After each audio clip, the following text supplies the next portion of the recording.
order. Welcome to the Northern Ireland Affairs Select Committee. This is our inquiry on policing and security in Northern Ireland. And welcome to Gemma Davies, Associate Professor of Law at Durham University.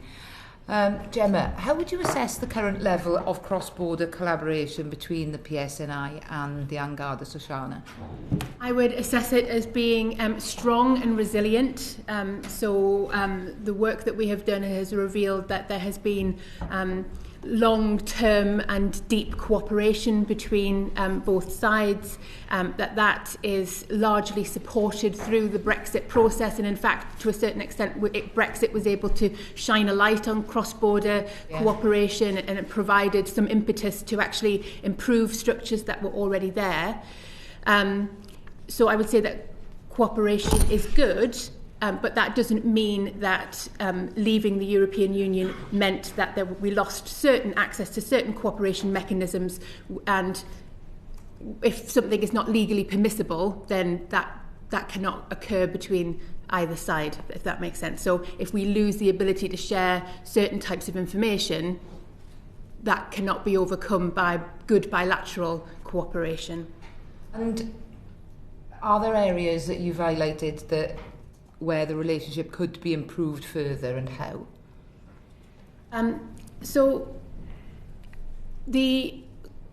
I think some of the structures which we have in place, and obviously I know that you will be able to hear in the next session from those that probably have much more detailed operational understanding. In terms of the structures that we have, the Joint Agency Task Force and the cross-border policing strategy allow for coordination in areas which are of importance to both.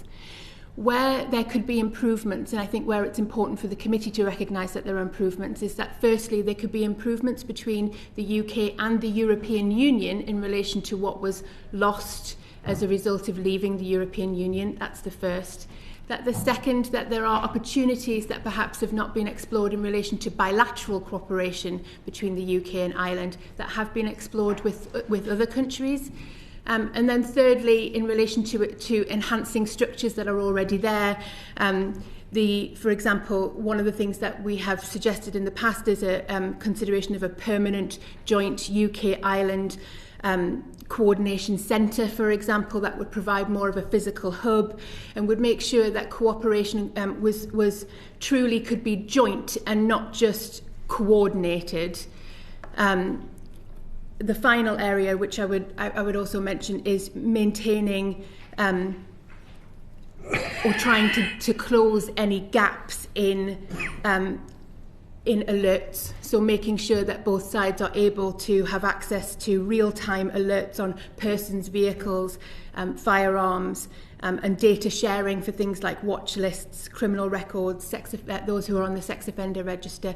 That sort of information sharing is vital. No matter what structure you have, if you're not able to share in as real time as possible that kind of information, then that presents risks. And then very finally, I would say maintaining data protection and human rights is really important moving forward. So the provisions that are in the Trade and Cooperation Agreement really demonstrate that data protection and human rights are not just niceties, but preconditions to being able to continue with the level of cooperation that we have. And that would cause significant difficulties in the future if there were to be changes. Thank you, Gemma. Katrina Murray. Thank you very much for coming along today, Gemma. What extent is cross-border cooperation on policing and justice between the UK and Ireland continue to function effectively under the UK-EU Trade and Cooperation Agreement? So I think that in many ways the trade and cooperation provided for a good basis for cooperation. Many of the things which were most important, there was able to be retained, but there were some significant differences. And if I just perhaps say a few of those. So one of them was the loss of what was called the Schengen Information System. There was a lot of work which was done on how important that was. and because it allowed the receiving of data in real time. So between the UK and Ireland were, by the time that they joined SIS2, the UK was leaving. So we've never really had the opportunity to explore what that could have enabled between the two. And of course, the UK has put in some mitigations using the Interpol's database I-24/7. But inevitably, there are still some consequences for the way in which or how quickly data is shared between the two, and importantly, the way in which arrest warrants are circulated amongst between EU member states and the UK. Could you elaborate a bit more on how well those arrest warrants, those arrangements are working in practice? So, in practice, it depends on how well the individual EU member state has chosen to make allowances for the changes in the relationship. And so between the UK and Ireland, I understand that has worked well because of those close relationships and because of the everyday, the opportunity to meet frequently. But it means that if a trade and cooperation agreement warrant would be circulated to all EU member states, it is possible that a warrant under a European arrest warrant will be circulated to all member states. It's possible that for there to be a TCA arrest warrant, but that will now only happen if there's a known connection to the UK. So so Northern Ireland would not know if there was a European arrest warrant circulated unless that state had also chosen to put an alert on I-24/7. Does that provide a level of noticeable delays on issuing or on being able to act on warrants compared to the European arrest warrant system? It can do. So it's very clear from the interviews that we have conducted that post-Brexit mitigations are more time-consuming and require more steps. It also it can mean that for a red notice, an Interpol I-24/7 notice doesn't have an arrest warrant attached to it, so it requires police to be able to act quickly to be able to share the arrest warrant, which would allow for the arrest of an individual if they've been located.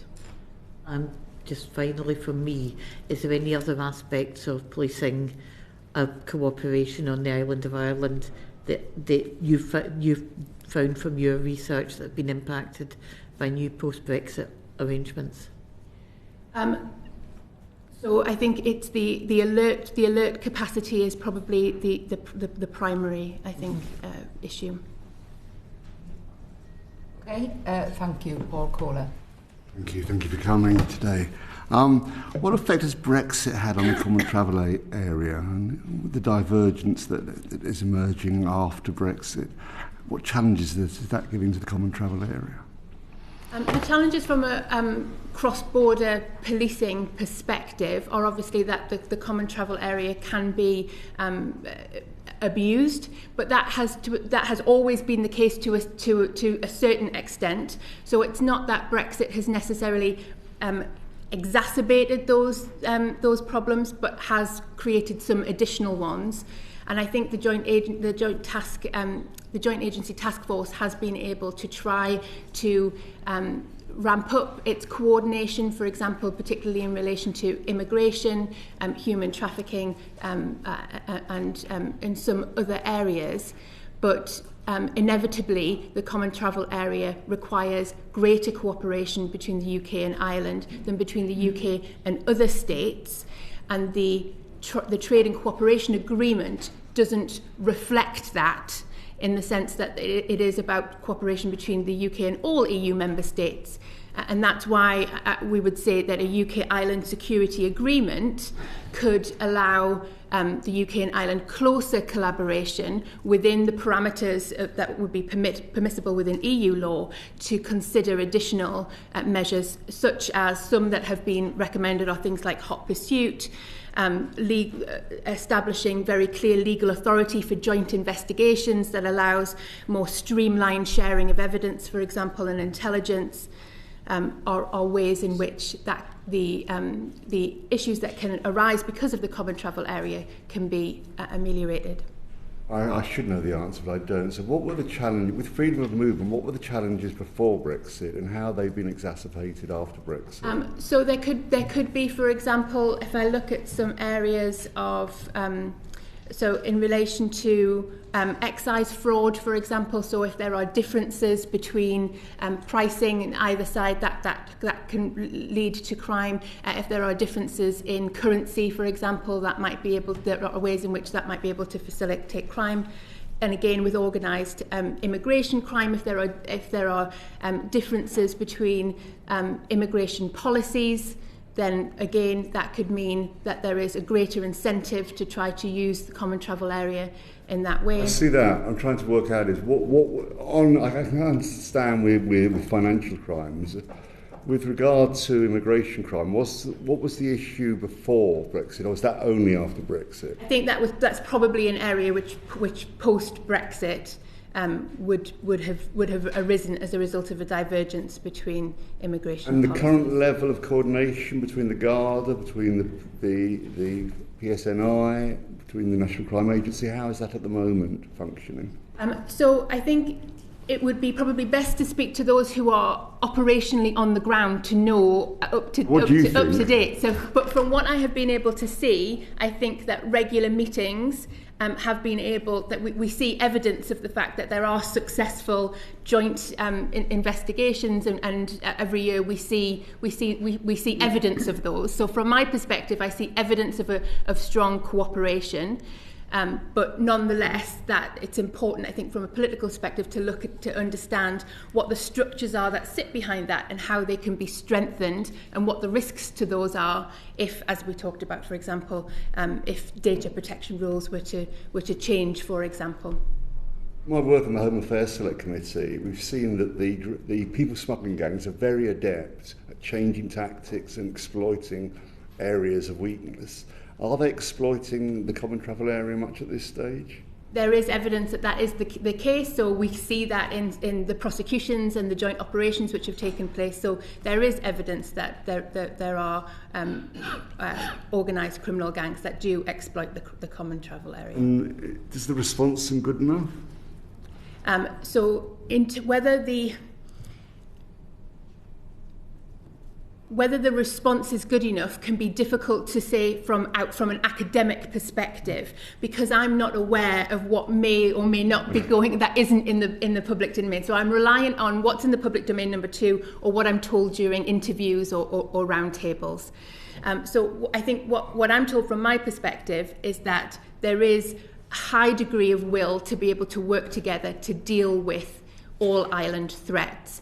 However, that is difficult, it is expensive, and there are things which we could do, as we talked about, by closer bilateral cooperation, which could allow for better sharing of evidence and intelligence, and ensure that those legal frameworks are in place to be able to address those threats effectively. My last question is probably an impossible question. It's easy to say how many are coming across the channel, and Dr. Gemma's come across the channel. Are there any figures at all about how many coming via the CTA, or is that just utterly impossible for obvious reasons?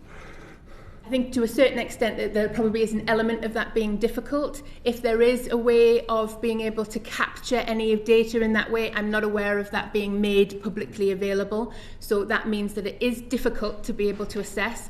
And the only real way to be able to do it would be to look at prosecution numbers, I suspect, to see that would be one. It's not a perfect indication, because of course that more prosecutions could have, number one, it could reflect the fact that there is more crime, but it can also reflect better ways of being able to detect and prosecute crime. So it's not perfect, but it's one way in which you can assess. Although those who wanted to seek asylum would have to make a claim, of course, so that's one way of that would be another. And what are there figures on that? Do we know anything on that? So the Home Office may have figures. I think what is not clear to me is figures about where that asylum was claimed and where that individual is said to have arrived in the UK from. They're in Northern Ireland claiming asylum. Isn't it obvious where they've come? Well, that would likely if they have claimed asylum in Northern Ireland, but I'm not aware that figures are split in that way. Thank you. That's very helpful. Thank you. Yes, yeah. Thank you, Chair. You mentioned there's strong cooperation, but you think there need to be more formalised structures, so either a joint coordination hub or more timely alert sharing. Are you aware of any public or any failures or collapses in cases or investigations because there isn't such structures, either through your interviews, through your roundtable, or in the public domain in any way? So I'm not aware of any operations which have collapsed or prosecutions which have not been able to go through. If that were to... but by the time those things are in the public domain, that's usually because they're successful. The point at which they would enter the public domain is usually because there's a prosecution. No, but forgive me. So you spend your time having private conversations, roundtables, discussions with serving and former police officers. So to come to the conclusion that it needs to be a joint coordination hub, there has to therefore be an issue or a problem that is not being delivered on. So therefore you would have police officers presumably saying to you, we had to stop a pursuit, or we weren't able to get the intelligence information we needed, and therefore an investigation collapsed. So it's not, if they get into prosecution, then we're all happy and dandy. It's the stage beforehand that where you're suggesting there's a problem. Yes, so we have had those conversations. The work that we've been able to do over the last few years, the most recent data and the recent interviews that we have had were in relation to work that was for the Scottish Parliament. So we had interviewed Scottish stakeholders, so Scottish police officers. So we haven't most recently, in the last few years, conducted interviews for specifically Northern Ireland. That is happening over the next few months because the Northern Ireland Human Rights Commission have just started a new project which I'm leading, which will look at this exact issue. So forgive me, so the recommendation for a UK-Ireland joint coordination hub is based on evidence from Scotland rather than from Northern Ireland? It was based earlier on interviews and stakeholder events that we had that were leading up to and immediately after Brexit, where it was suggested that better ability to be able to coordinate would be able to facilitate more real-time assistance and better joint coordination. So it comes from that earlier research between 2020 and 2018 and 2021. As things were initially settling down. As things were settling down. So obviously it'd be really helpful to get your assessment once, because obviously things have bedded down quite significantly since then. Obviously the pandemic had a significant impact on the ability to police in many ways. Can I just pick up on the question about obviously judging the nature and the emerging trends of what you're seeing across the border? Obviously you mentioned not being able to judge the volume, but in terms of the nature of, so for example, let's take people smuggling at first. Is it children for sexual exploitation? Is it slave labour? Is it economic and illegal migrants? What's the nature of what we're seeing? So for the smuggling of human beings, I think that primarily seems to fall within for sexual exploitation or labour exploitation. So, for example, there have been arrests in relation to individuals who are working in various different, I'm going to forget now but in relation to those two, sexual exploitation and labour exploitation. And can I ask, are those primarily Irish nationals, or are these people being trafficked from elsewhere into Ireland, using Ireland as an easy way to get them into the UK? My understanding is that they are from outside of Ireland. Fab. And then just on the drugs, which again you've mentioned being obviously common going across the area, what type of drugs does your research assess? So is it cocaine, is it Captagon, what's the sort of thing we're seeing? From the research that we have done, synthetic drugs has been mentioned, but again, I don't have any very recent data on whether that's a full picture. Thank you, Chair. Okay, thank you. Just picking up something that you said from earlier, you suggested a new bilateral UK-Ireland security agreement. And you've spoken about evidence and intelligence, but what would it cover? What would it look like, ideally? Ideally. So it's an opportunity to be able to, for example, develop more all-island strategic threat and risk assessments, for example. That's something that I know that has been mentioned by both sides. It would... this idea of having co-located centres has been something which has been growing, and I know that within the Republic of Ireland that's something which has been on the agenda. So it's been recommended that the Department of Justice in Ireland establish what's called a National Crime Centre, which delivers a co-located collaboration between all agencies.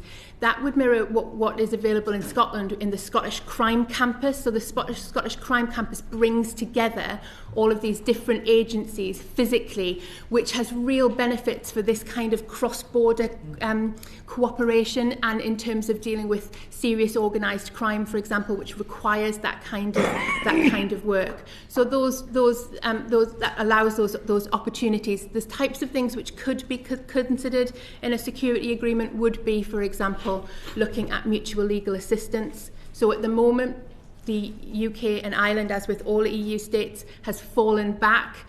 We no longer have access to what's called the European Investigation Order. We fell back on MLA, which is through a 1950s convention, so it's outdated. It's not as quick. So those are examples of where bilateral agreements can strengthen coordination. So in the sharing of evidence. And of looking at the legal basis of, for example, joint investigations, what can be shared during those joint investigations. And we've talked about some other things such as real-time access to data on things like persons, vehicles, firearms. At the moment, that would the UK uses I-24/7 to be able to access those. And as we talked about as well, data sharing on things like watch lists, criminal records, sex offenders, having very clear legal rules about how and when that data can be shared enables police to be able to react and have confidence in the legal framework that's behind them in order to be able to coordinate effectively. That's really useful, Gemma. Simon Hall wants to come in. Thank you. Ms Davies, forgive me if I misheard you, but I think you said in answer to an earlier question that there isn't the granular data available as the amount of to totalise the asylum claims made by people in Northern Ireland. Did I hear you correctly? I said that I wasn't aware, so I've not looked, and I'm not aware of whether there is individual data for Northern Ireland. If there was, I think that would be right, that it would be a good indication, but not conclusive indication of the number of individuals that have claimed asylum after moving through the CTA. But given the nature and detail of your work, if those statistics were collated and available in the public sphere, would I be right to suspect that you would have seen them, noticed them, come across them? I would have thought so, but I'm not aware of that data, but nor have I looked. So one thing I can do is I will look after the session and I can follow up in writing as to whether that is available or not. Would be really helpful. Can I suggest? I think that would be helpful, because I think if we're trying to assess the scale, then there's no point if government is successful, say, for example, on channel crossings, but then just a new route opens up for us to be able to compare some baseline and how, if at all, it's evolving, would, I think, be enormously helpful to try and advance a better understanding and approach.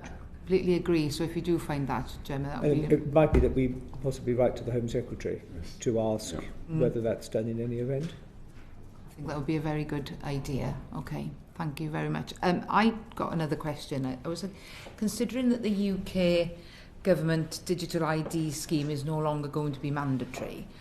Do you think there are any outstanding issues or concerns around the interaction of the IDs, the CTA, the rights of Irish citizens in the UK and the people of Northern Ireland? Is that something that's a red flag to you?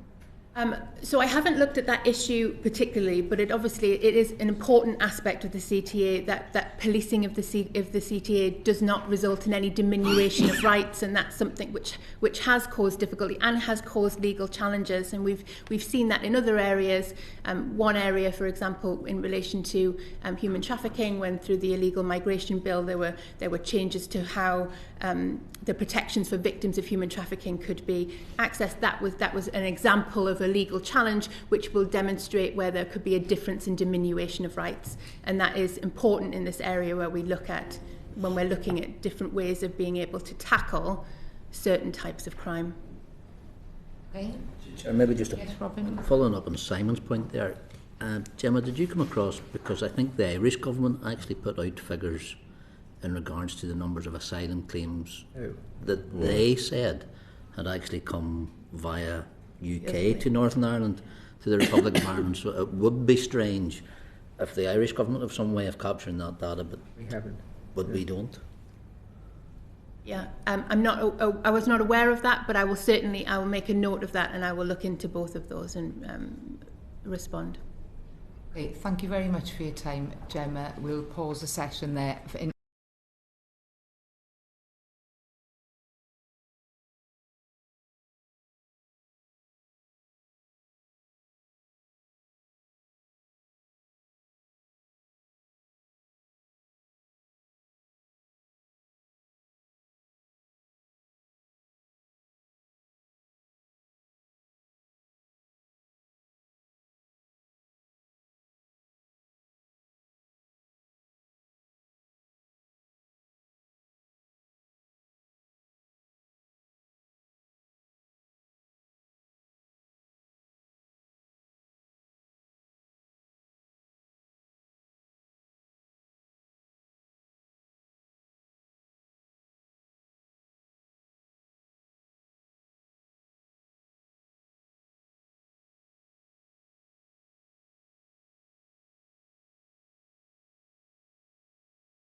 Order. This is a continuation with panel 2.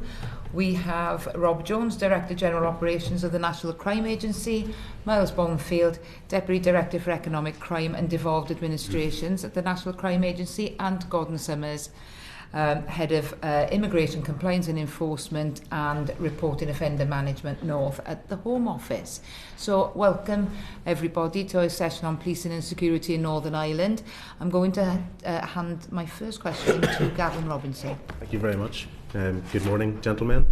Mr. Summers, can we start with you? You will have heard some of the exchanges there about the porous nature of the border in Northern Ireland and the challenges that presents you and Home Office colleagues. We are aware of a facility in Belfast. Those of us who travel from Northern Ireland to London on a weekly basis are aware of your removal operations, because we often sit beside many of your colleagues who are removing people from Northern Ireland for onward transport through the rest of the United Kingdom. But can you give us a sense of your role and remit in Northern Ireland, and can you give us a sense of your relationship with the Police Service of Northern Ireland? You personally, or immigration enforcement in general? Well, when you say you personally, I assume you're here representing the Home Office, so let's go for a collective view first, and then if there's anything you want to personally add, we can certainly hear it. So, I am the head of immigration enforcement operations in north of the UK. That's basically north of Oxford, obviously, and most pertinently in Northern Ireland. Immigration enforcement is quite a small presence in Northern Ireland, and we've only got 57 operational officers there, so not a massive number of people. I think you mentioned, you've heard, we're basically based in Drumkeen House in Galwally. We operate primarily Belfast Docks and the two airports. The biggest operation we've got ongoing is Operation Gull, and that's quite a well-known operation. So the emphasis of that operation is detecting and disrupting foreign national offenders who are travelling to GB, having arrived primarily in the Republic of Ireland. But we're also looking for people who've been trafficked and are the victims of trafficking, and also the perpetrators are the victims of trafficking. Do that basically by detection means, behavioural detection means, who we are interested in, are they behaving strangely, can they not account for their presence in the UK and in Belfast, have they got a credible story for why they're there. Just to go on to our relationship with Police Service in Northern Ireland, we've got a good relationship with Police Service in Northern Ireland. We totally recognise that it is a unique policing environment in Northern Ireland, and we attempt to tailor our operations to reflect that. We we operate with Police Service in Northern Ireland on a daily basis. Basically, we have a high level of cooperation, particularly dealing with organised crime, people trafficking and things like that. We notify the police operations that we've got ongoing in Northern Ireland. And it's not just about Operation Gull. Please stop me if you've heard enough, Mr Robinson. Do you think our border controls are too lax? No, I think the border between the UK and Ireland has existed for 100 years. There's 110 million people cross the border every year. That's a part of what makes living in... I'll give you an example as a Member of Parliament.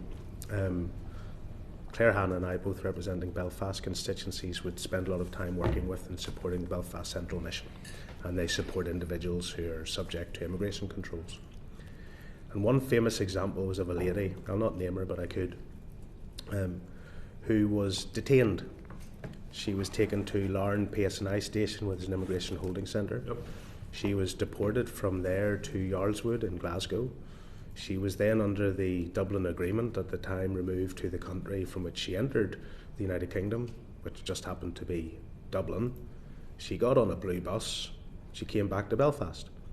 On 3 occasions, she did this cycle of Belfast, detained, Larne, Yarlswood, Dublin, blue bus, Belfast, detained. Like, it goes on and on. So when I ask you, do you think border controls are lax, how does your answer fit with that experience? Well, in the round, and that's an individual case, we do a lot.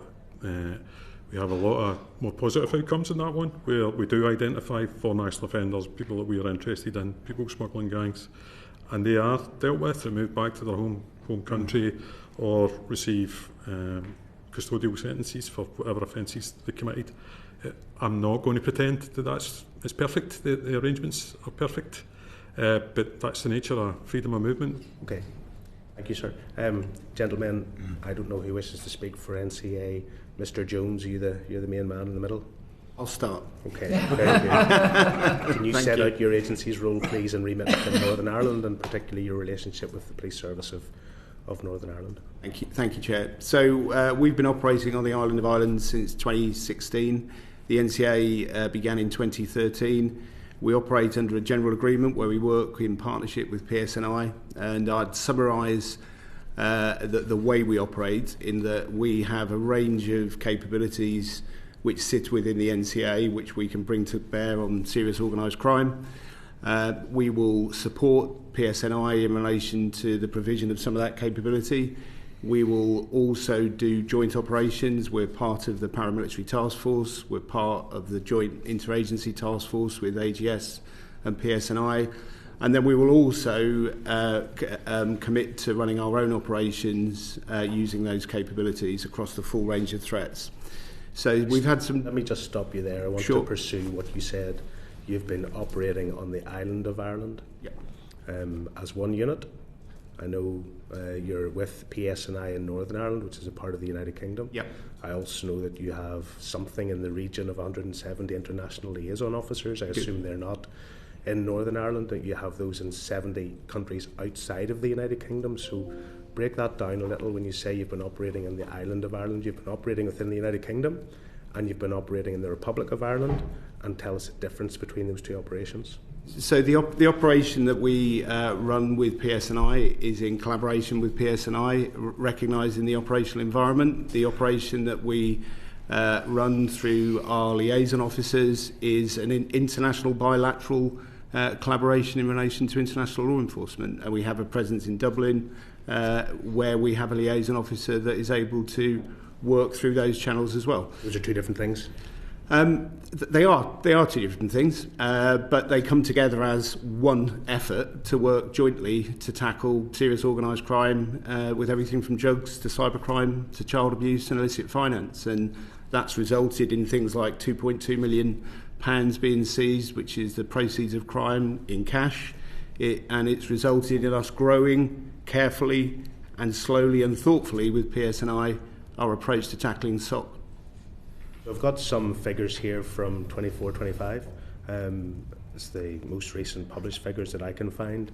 talks about 140 disruptions in Northern Ireland over a 6-month period, talks about 37 in the period before, so that's an increase. High impact disruptions have decreased from 11 to 6.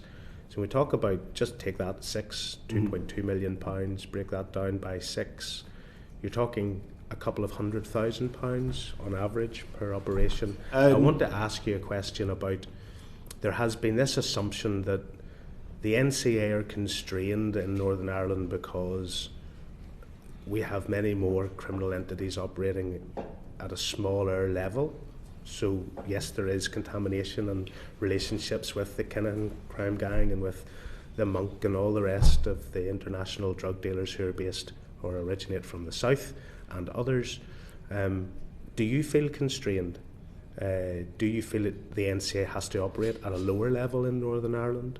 Are you not tackling the big boys?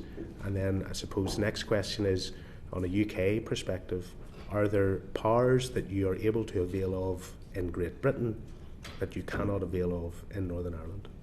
Thank you.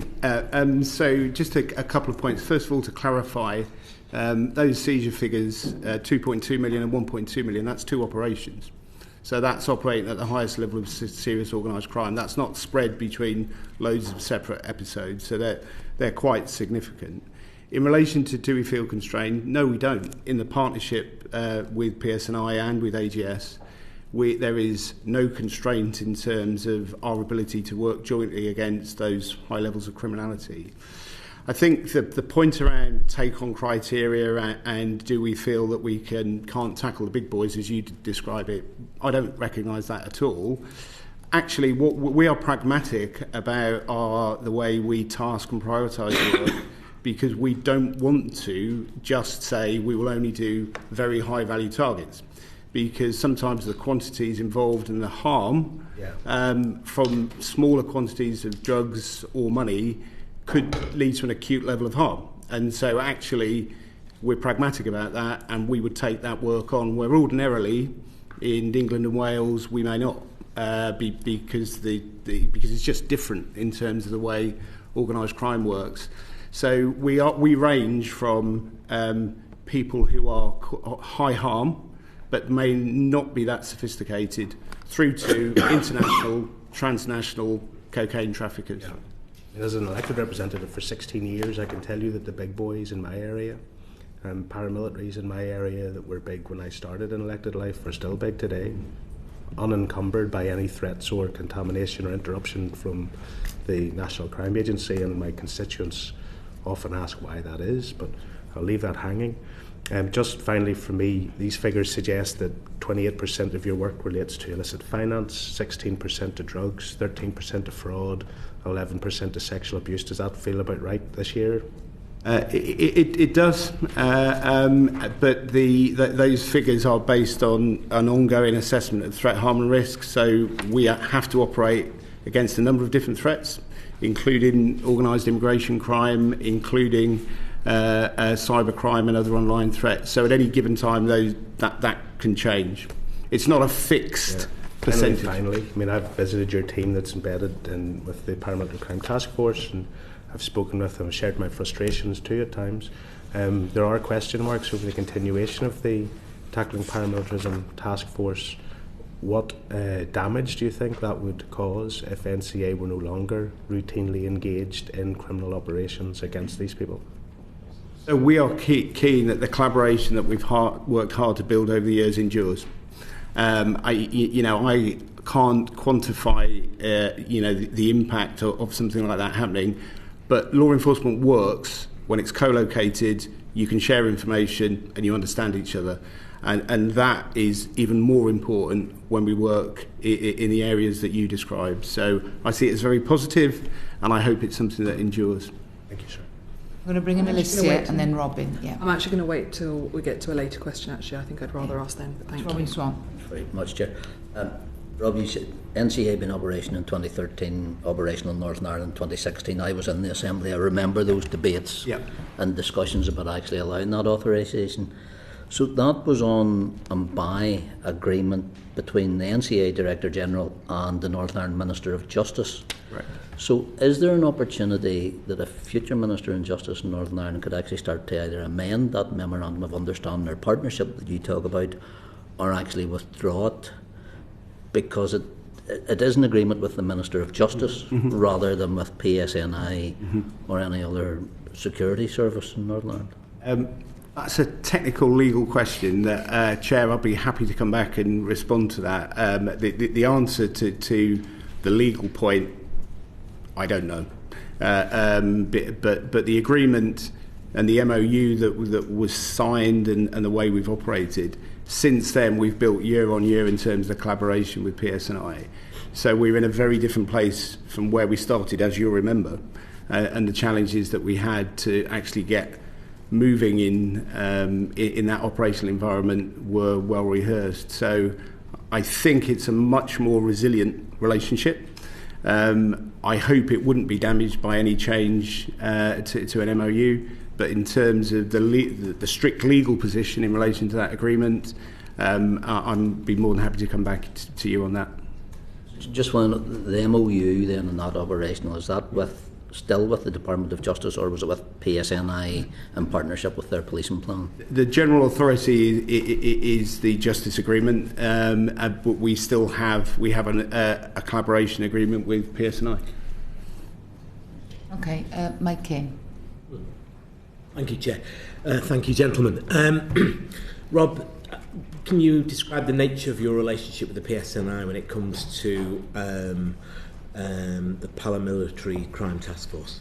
Thank you. It's strong, it's collaborative, and it works very well in terms of our ability to bring something different to the problem. So we are not a very big organisation. We don't provide mutual aid. So what we try and bring to the serious organised crime problem is specialisms, and bringing an attack vector that will disrupt organised crime and making sure that we're doing something different. There's no point in us duplicating what PSNI can do. So we try and add to what they can do to have the biggest impact. So that is why things like our international network, our Joint International Crime Centre, our ability to work on illicit finance, and our ability to prevent drugs upstream from making their way across borders. Those are the types of things we are engaging very closely with PSNI on. Thanks. I was going to ask around the fact that the UK government gave £8 million a year in 2025 for a programme that went to 2030, but Northern Ireland's executive programme ends this time next year. Yeah. For you, what does that interregnum look like? So we don't know yet. So those conversations will develop. We are committed to maintaining an operational response and the partnerships that we've built, because that progress has been hard fought over many, many years to build the trust and confidence to operate. So we're keen to maintain that, and we will work with officials across government to make sure that happens. What would you like to see? I would like to see it continue. And any initial response to Fleur Reisenbergen's scoping reports that was commissioned by the British and Irish governments about the disbandment of paramilitaries? I haven't got anything to add to that. No. Okay, thank you.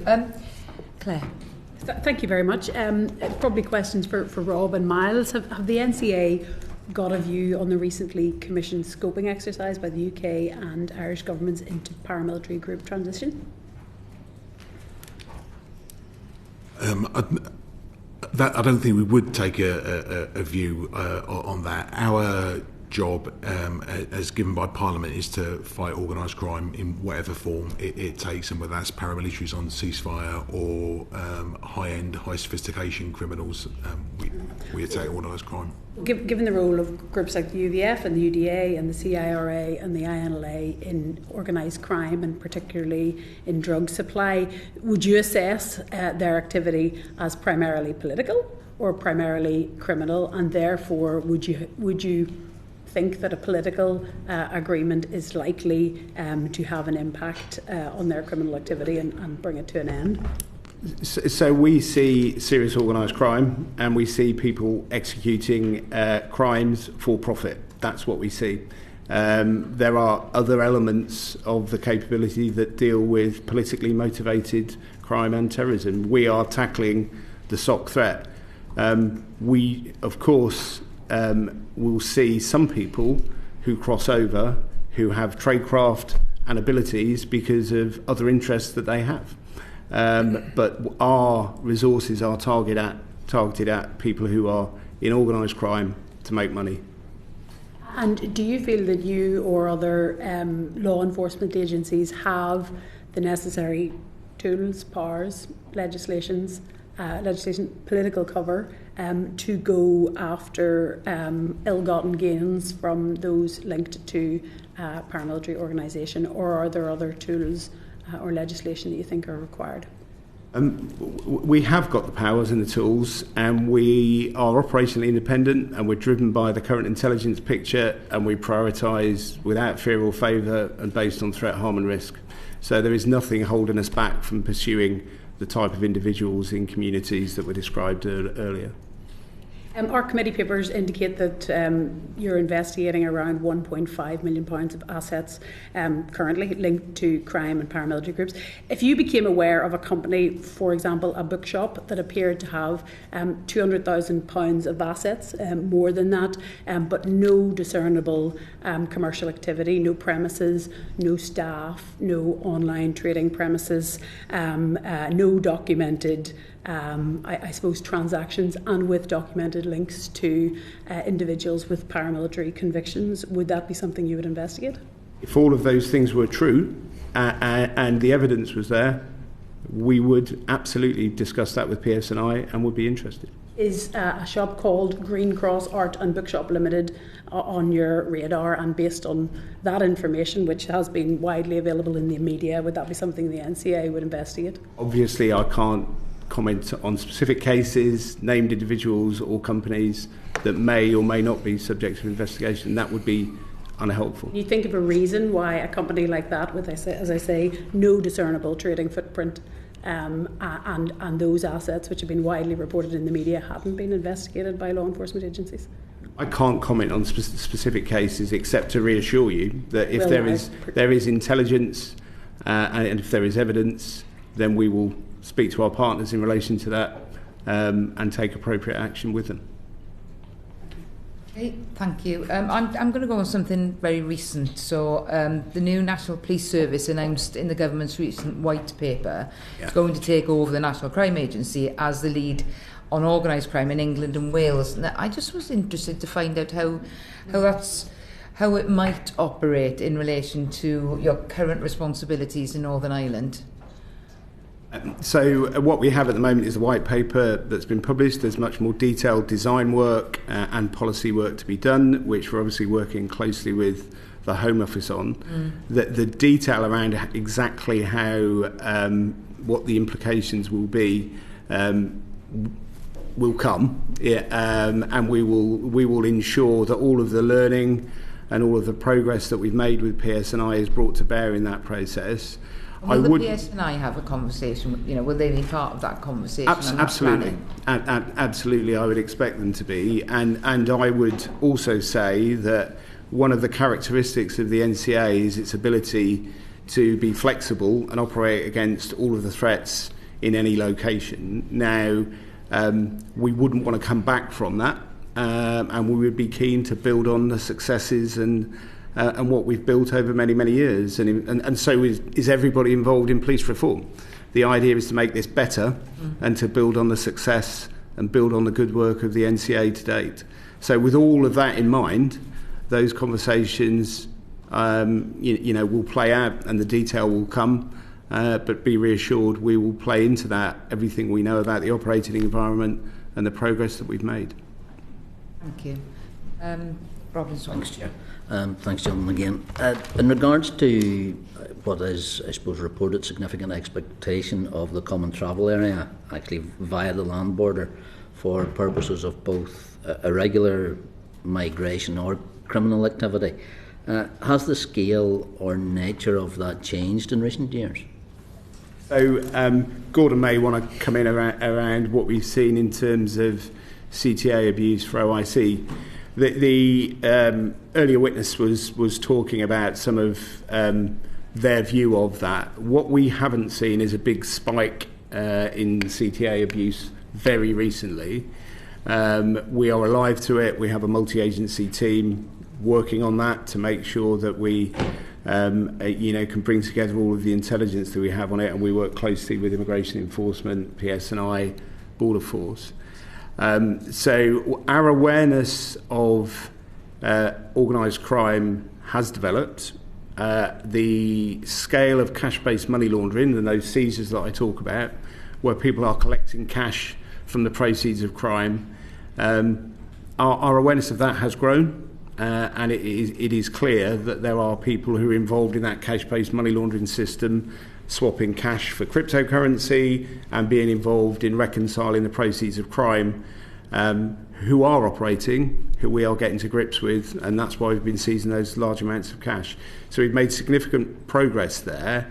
In relation to drugs, we've also seen quite significant drug seizures, and particularly cocaine, which worries us, because we see the movement of cocaine, the increase in purity, the reduction in price, and the increase in deaths, which you've also seen locally, is something that we are targeting with our international liaison network and with our intelligence assets to make sure we can prevent that.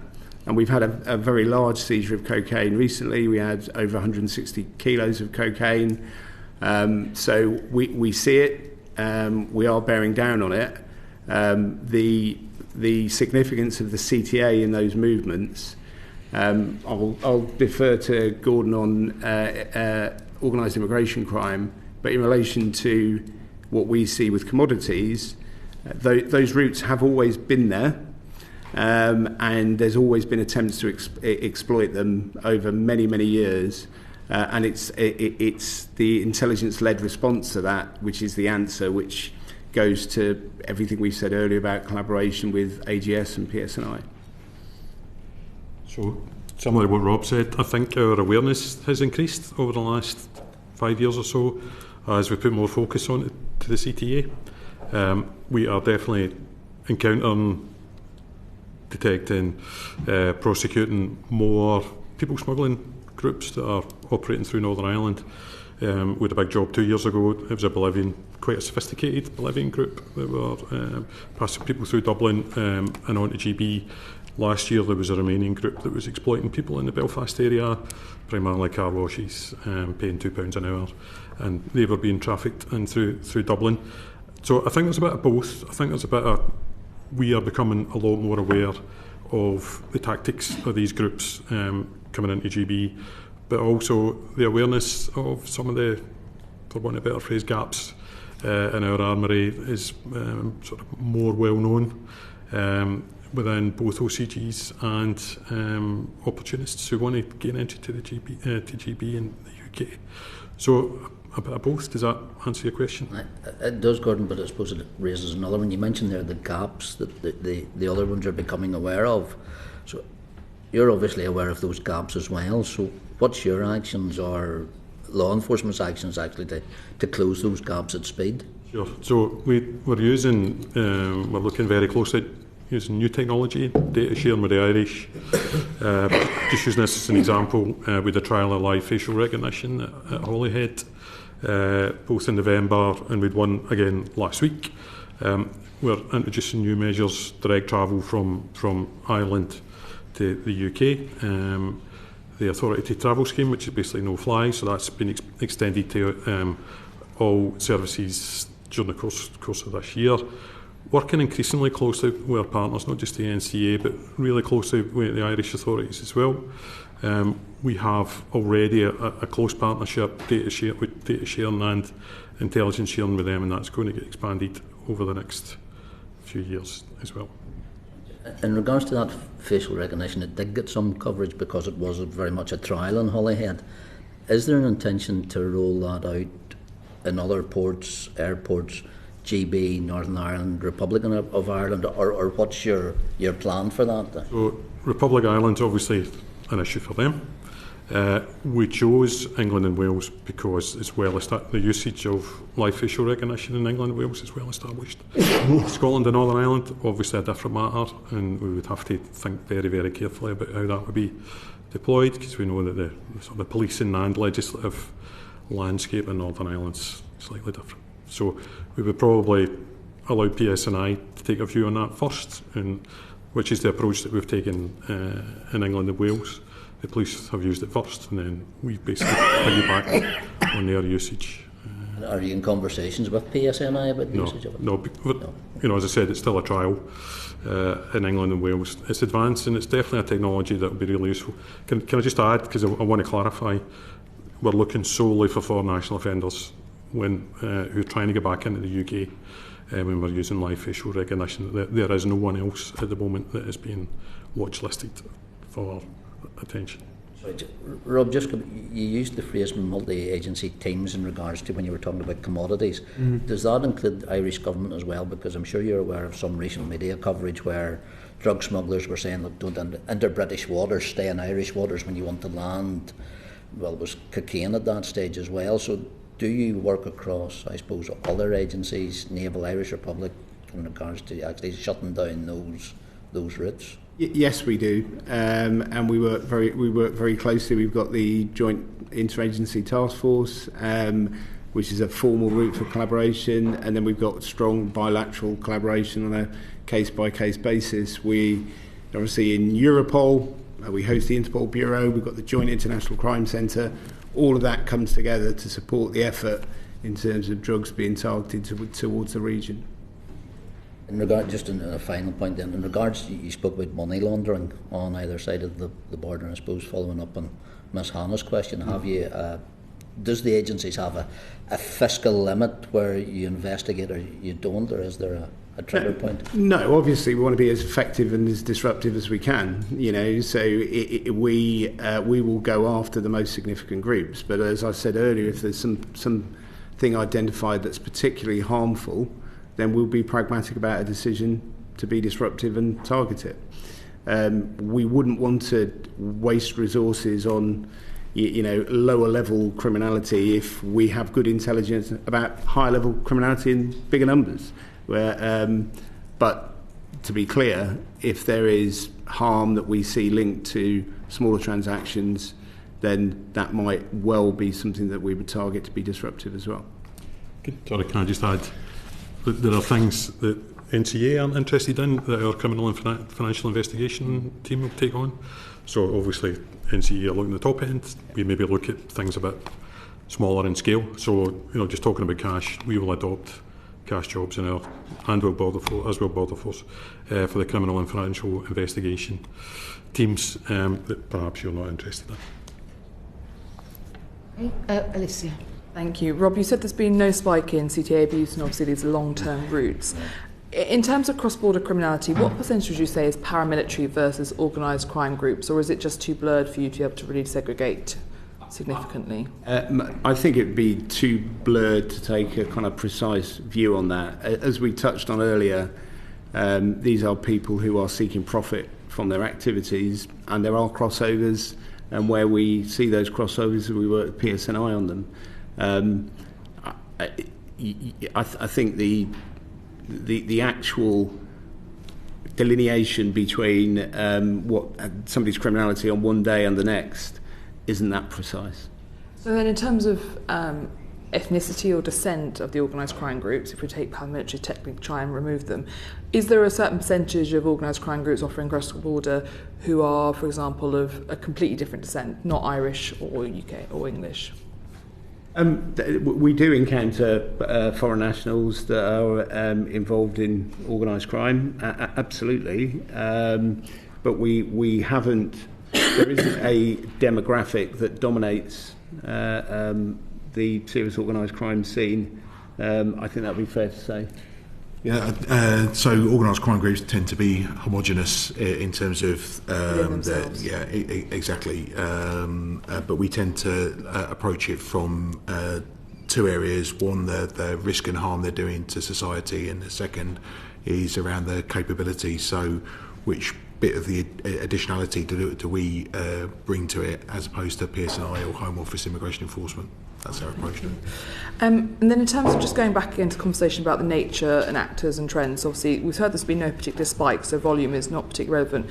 Gordon and Rob, then, in terms of people smuggling, would you agree with the evidence we heard earlier that it's mainly for sexual benefit and then also for economic that we're seeing people being trafficked?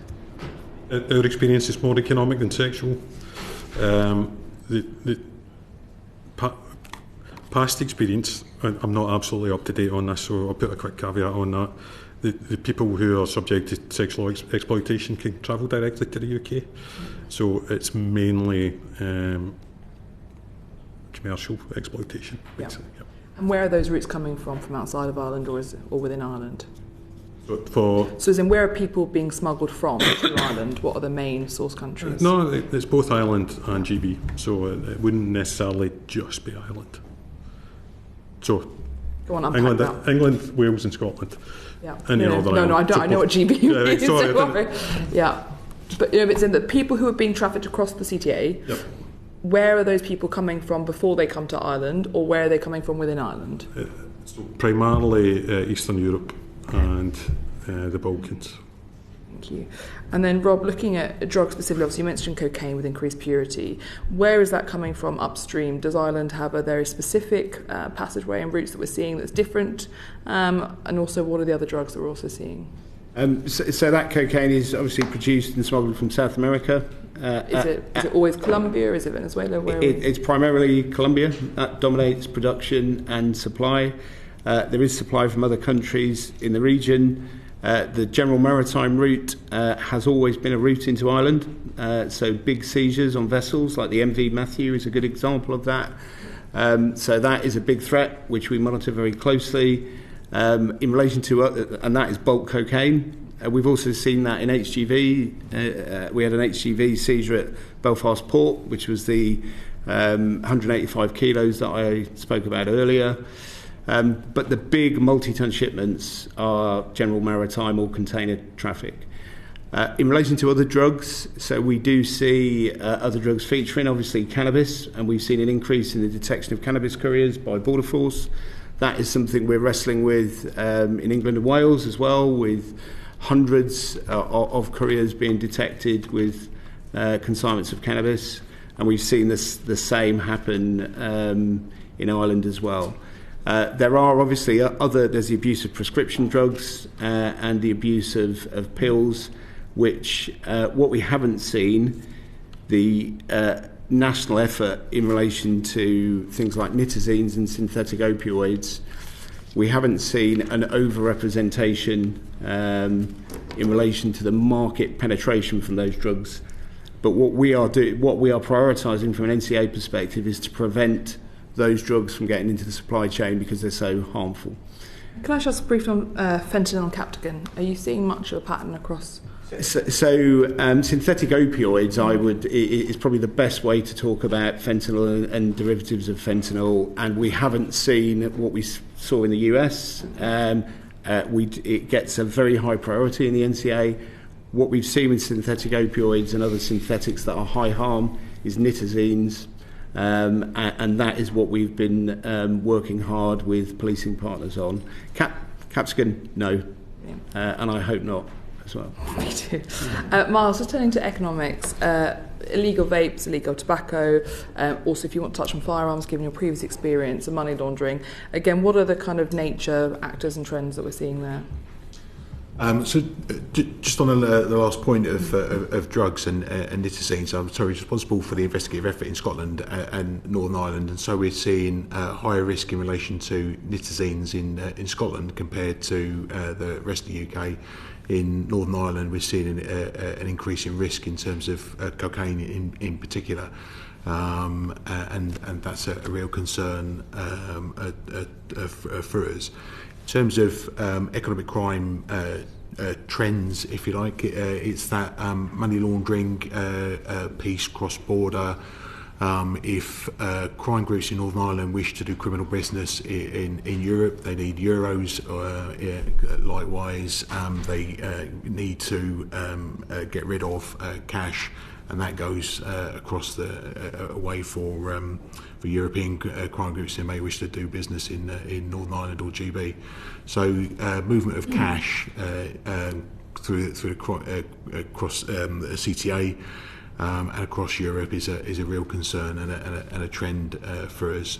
The issues you talk about in terms of high street criminality that's expressed in Northern Ireland is the same across the UK around vape shops and illegal trading, etc. And so the efforts that we've made as the NCA to bring partners together, from trading standards to HMRC to policing and immigration enforcement under Mac and I's, the operation name, Pierce and I have been full partners in relation to that, and will continue to be going forward. Okay, but on the tobacco and vape shops, obviously within England, the primary of those seem to be run by Kurdish gangs or Turkish gangs. I presume that is not the same in Northern Ireland, or are you starting to see that creep in as well? So we're at the edge of serious organised crime here. So we probably need to talk to colleagues in HMRC and training standards for that respect. So. As I say, organised crime in Northern Ireland tends to be homogenous. We are seeing Kurdish gangs represented in Northern Ireland as they are in the rest of United Kingdom. Final question, Chair. We just had evidence about that there was strong cooperation, and Rob, if you want to kick us off, but more structures were needed. So I guess the same question you heard me ask in the last panel, which is, are investigations collapsing? Are they being frustrated because of a lack of structures? Do you have real-time alerts across the borders? And do you therefore need, I think the recommendations were a UK-Ireland joint coordination hub or some form of security governance to better do your work? Thank you. So we don't have investigations collapsing or investigations not starting because of the type of problems you describe. The processes that we have in place post-exit, we've described before as being clunkier than when we had access to SIS2. We have put in a series of mitigation measures to make that as good as it can be. But a frictionless system for information exchange is the one that any law enforcement professional would want. So the more progress we make on information exchange, the better, as with real-time alerts and the ability to exchange information across borders. So I welcome progress in all those areas. But we've mitigated it through Interpol and a number of other processes that we run, which are not as slick. Forgive me, you do need a new structure, or no? You just want to? I think it's the iterative development of what we have, not a radical transformational change, but improvement to build on what we have already. Thank you, Chair. Okay, Claire Hannah. Thank you very much. I think they'll largely be covered, some of the issues around data collection and I suppose monitoring in terms of extraction. We've had evidence to the committee, or certainly submissions to the committee, around the lack of data collection and also, I suppose, immigration actions that appear to be not intelligence-led, but rather, I suppose, just based on visual evidence, colour of people's skin. And are you confident that you have the adequate data in place to address that? So from an organised crime perspective, yes. In terms of border control, Gordon? So it is illegal to profile people on the basis of their skin. Are you confident that that's not what's happening, and when there are interventions made, they are intelligence-led? Yes. Immigration officers' instructions are that they have to detect people that they suspect as being illegal entrants based on their behaviour, not on the colour of their skin. That is completely prohibited, and it's against the law under the Equality Act 2010. It's obviously a disciplinary offence also, so we've got a high level of assurance, different levels of assurance. Officers have to record every interaction that they have with a member of the public. It's noted in their electronic notebook, which are assured and reviewed by their managers on a daily basis. Above that, we have an internal assurance process that regularly looks at officers' notebooks and operations, all that sort of stuff. I have to personally sign off on all operations, so that's one of the stipulations.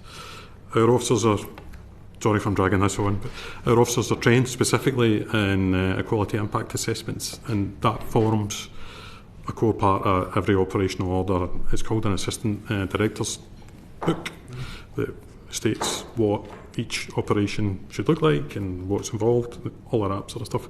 And absolutely, at the sort of top end, we have been challenged in court, and we have been examined by the police ombudsman for Northern Ireland on these matters, and our actions have been found to be lawful and proportionate. Thank you. Okay, Simon Hall. Thank you, Chair. Predecessor committees were assured by then ministers and representatives of law enforcement, both sides of the Irish border, that policing and law enforcement post-Brexit would be, by definition, different in methodology, but equal in robustness and outcomes. I suppose in a yes or no answer, has that hope/prediction been borne out, i.e. are people in Northern Ireland as safe today as they were in, let's say, for example, 2018, 2019? Hard work, but yes. The disruptive impact that we have and the disruptions have gone up. This is a 24/7 business, and it's hard to maintain that, but yes. Okay, Thank you, gentlemen. Good to see you again, Rob. Another committee, the same issue, irregular migration. I'd like to pick up on issues I started exploring with Professor Davies earlier. You and I spent many hours talking about the Channel and various attempts to stop irregular migration. To what extent are people smugglers exploiting the common travel area at this stage? So the dominant method is still to attempt crossings in the English Channel. That's still the dominant method for illegal entry. Abuse of the CTA and inadequately documented migrants and air routes and a range of more complex ways of getting to the UK are still there. So as we work to suppress the small boats issue, we are looking to collect intelligence to make sure that if displacement happens and we see that, we're ahead and waiting.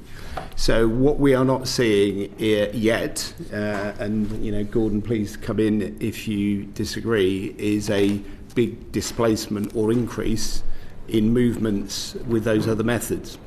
So there's a range of different methods that facilitators use, and they will use all of them, and they will try and pursue the path of least resistance, and that is why we're keeping pressure on all of those areas. So the CTA is really important to us, and we put a lot of intelligent effort into it to make sure that that problem isn't the next one that flares up. And that's what we're trying to do across all the different modes of entry with colleagues in immigration enforcement and border force. Something I asked Professor Davies about. Do we have figures on how many claim asylum in Northern Ireland? Is that something the Home Office does? So that would be Home Office figures. We don't have those. It's quite problematic. I heard that. I was going to pick it up at the end, actually. Chairwoman, it's difficult to disaggregate from our overall figures because we're more interested in why someone has claimed asylum than where they've claimed asylum. But we've got local records, so the main place that people claim asylum in Northern Ireland is in Drumkeen House. So we've got local records. There's a massive caveat with that, though. I'm happy to share them as long as I haven't got them with me, but I will share later. So anyone who claims asylum in Northern Ireland has come from the south?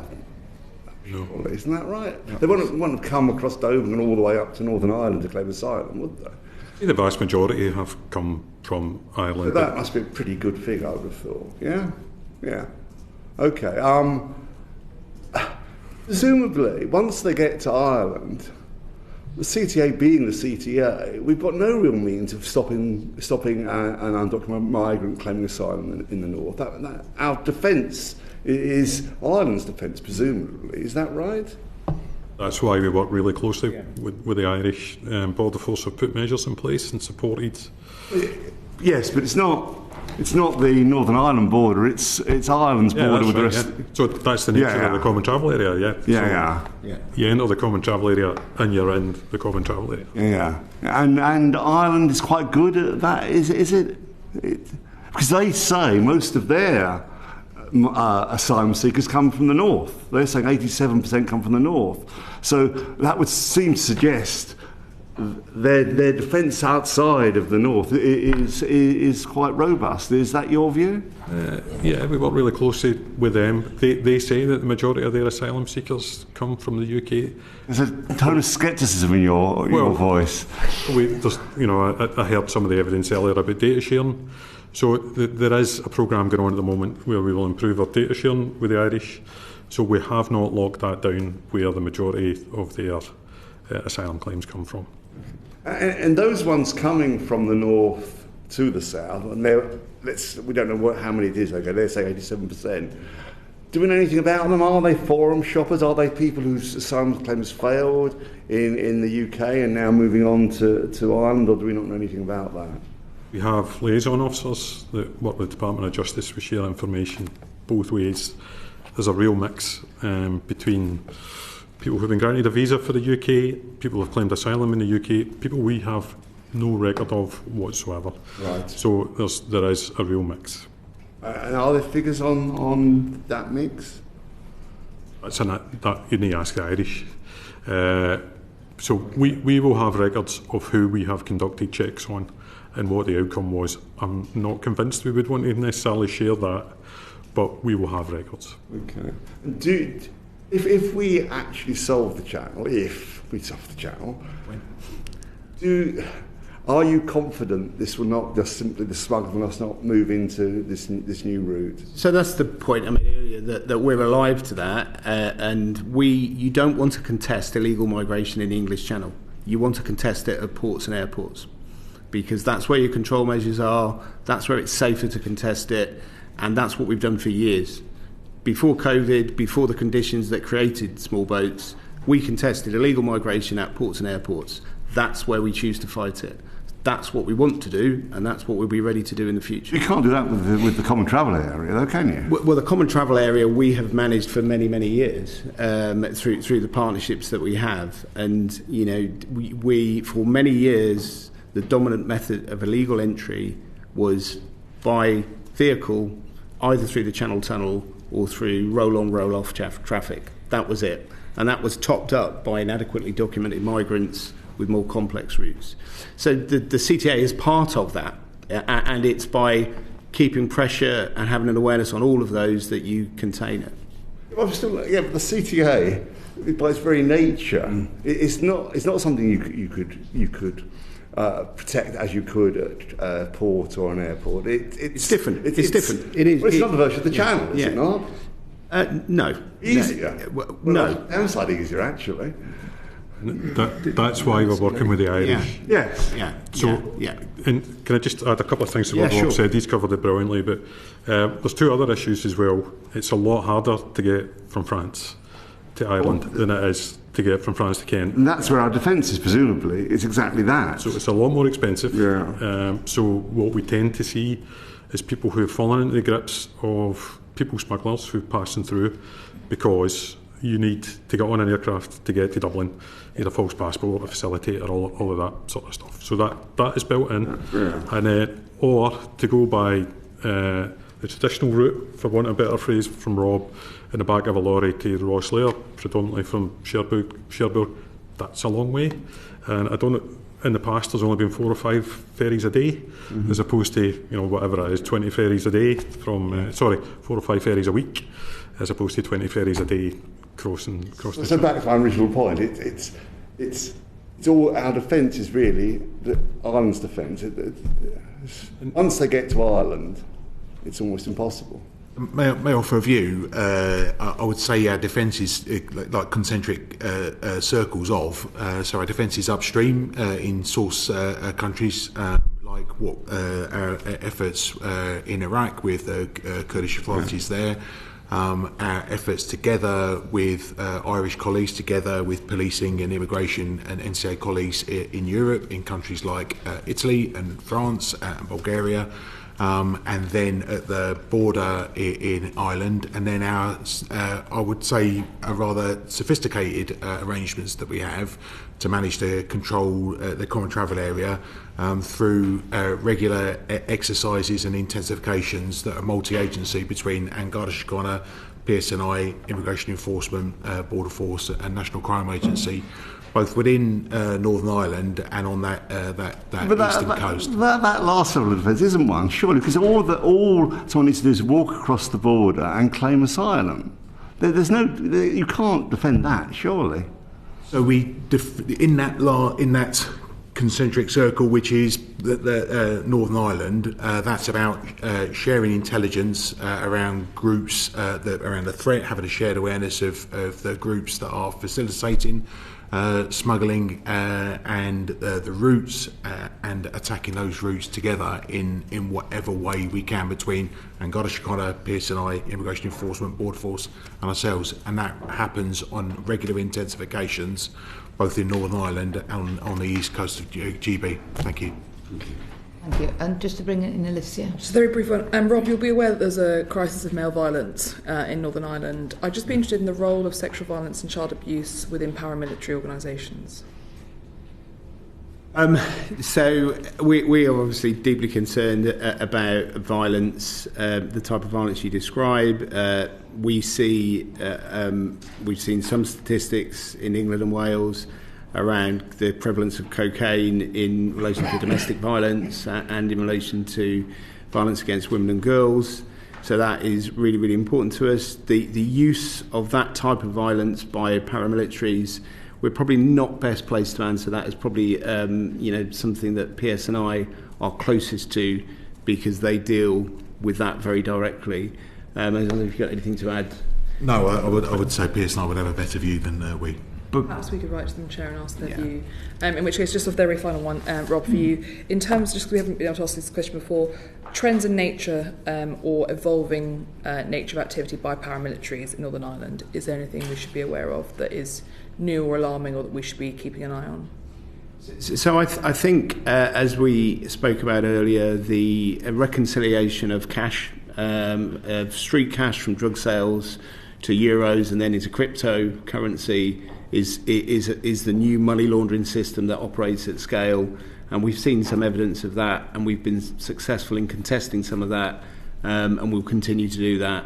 That new way of bouncing money around the world through international cash controllers and with cryptocurrency to complement moving bags of cash around is something that we are very concerned about and actively pursuing. Thank you. I'd just like to pick up on a couple of the questions that we've had earlier.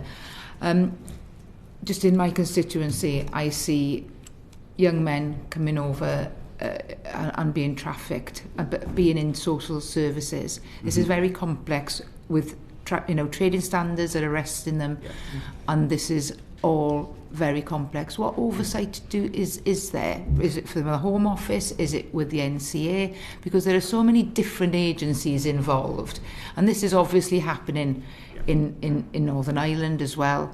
I just wondered who has oversight and what is being done to coordinate that oversight. I'm assuming that the asylum, they've came and claimed asylum, and so their care is the responsibility of the local social services. Their actual support is typically provided by the Home Office. Obviously, we've got a welfare and wellbeing responsibility, which we take really seriously, but we work really closely with local social services to make sure that's provided. It's probably the most worrying of all of the types of people trafficking for the reasons that you've picked up on. So if you want some more detail, I'm not an expert and I'm not pretending to be, but if you want some more detail, I can provide that for you later. No, that'd be really interesting. But can I say a very big thank you to all three of you, Gordon, Rob and Miles. This has been a very interesting session. Order.